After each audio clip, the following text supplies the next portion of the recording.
Salutare și bine v-am găsit la un nou videoclip.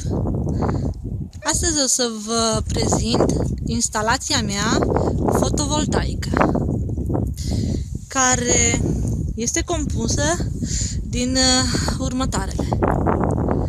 Aici avem 6 panouri monocristaline de 150 de W și 8,5 amperi fiecare.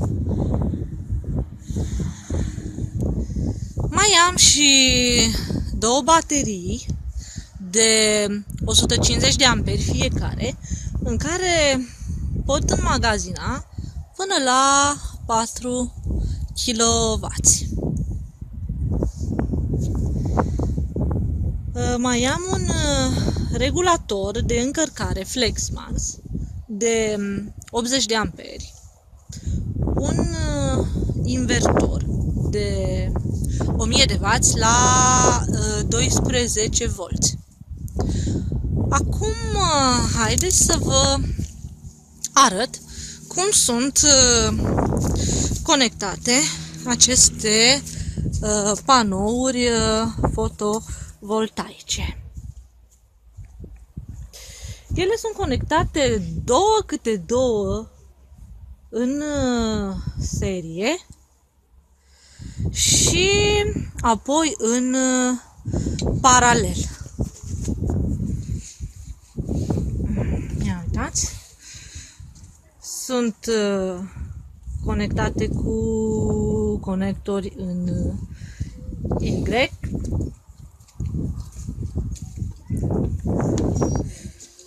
Aceștia sunt conectorii.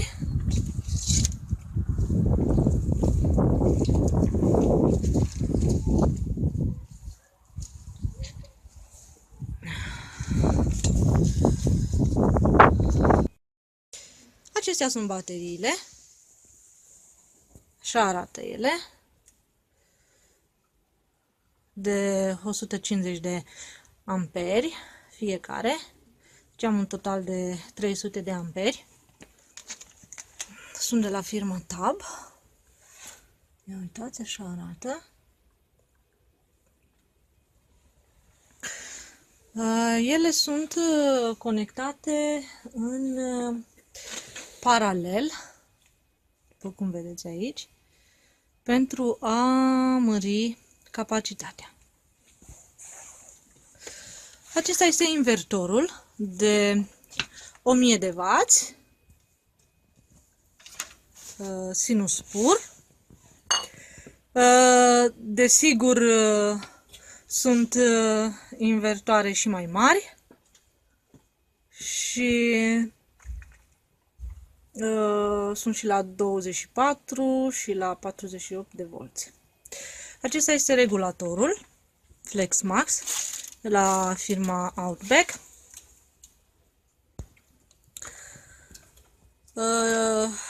Acest regulator funcționează și el la 12, 24, 36 și 48 de volți. Așa arată componentele instalației mele fotovoltaice. Așa sunt conectate panourile, bateria conectate la regulator, invertorul conectat la baterii. Toate aceste componente le-am cumpărat de pe internet. Și panourile, și bateriile, și regulatorul, și invertorul. Toate le-am cumpărat de pe internet. Ok, acum hai să trecem la avantajele unei instalații fotovoltaice. Unul din avantaje ar fi că energia solară este o sursă de energie regenerabilă, inepuizabilă. Folosind acest tip de energie, ajutăm la încetinirea încălzirii globale. Al doilea lucru ar fi o reducere a costurilor la factura de energie, desigur. Toți ne dorim acest lucru. Și, desigur, o independență în acest domeniu. Să nu mai plătim atâtea facturi. Ok, acestea ar fi unele avantaje. Privind dezavantajele, unul ar fi că această tehnologie pentru captarea energiei solare este încă la început. Nu foarte mulți oameni o folosesc pentru că este costisitoare.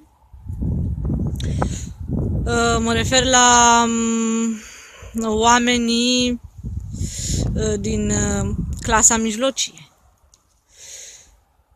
Alt dezavantaj ar fi că această energie solară este dependentă de razele soarelui, adică de cantitatea radiațiilor solare care ajung pe Pământ.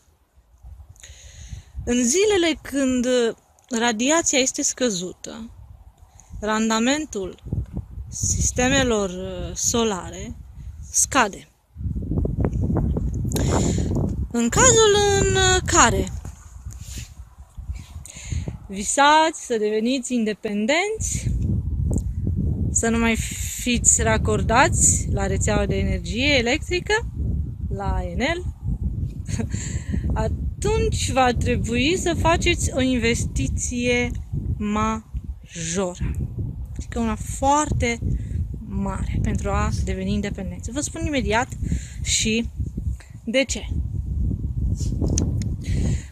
Pentru că vă trebuie foarte multe panouri și un banc solid de baterii pentru a înmagazina. Vă spun asta deoarece pe perioada iernii radiația este foarte scăzută și atunci sistemele fotovoltaice pe buget mic nu dau randament. Asta în cazul în care nu sunteți racordați la rețeaua energetică și locuiți undeva unde vă folosiți exclusiv de energia verde. Puteți reduce costurile facturii pe perioada verii, când aveți radiație foarte mare. Achiziționând, desigur, o instalație fotovoltaică cu un buget mai mic, o puteți folosi pe timpul verii, dar pe timpul iernii puteți folosi energia de la Enel. Și în acest fel vă puteți bucura de curent de energie gratuită pe timpul verii, iar iarna, desigur, să consumați de la rețea.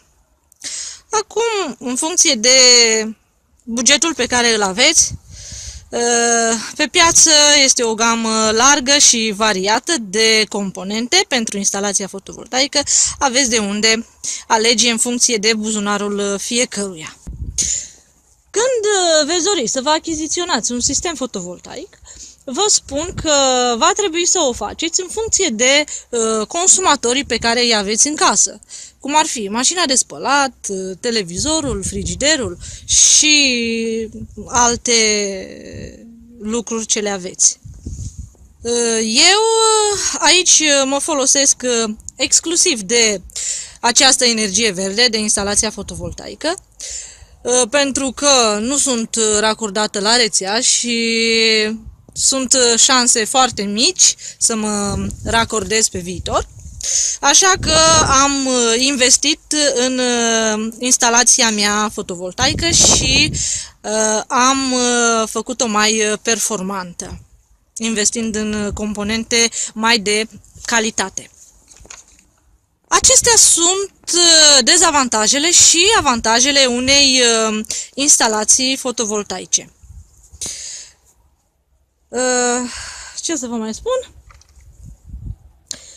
Dacă v-a fost de folos acest videoclip, distribuiți-l și altora, abonați-vă la canalul meu și dați click pe clopoțel pentru a primi notificări cu noile videoclipuri pe care le voi face.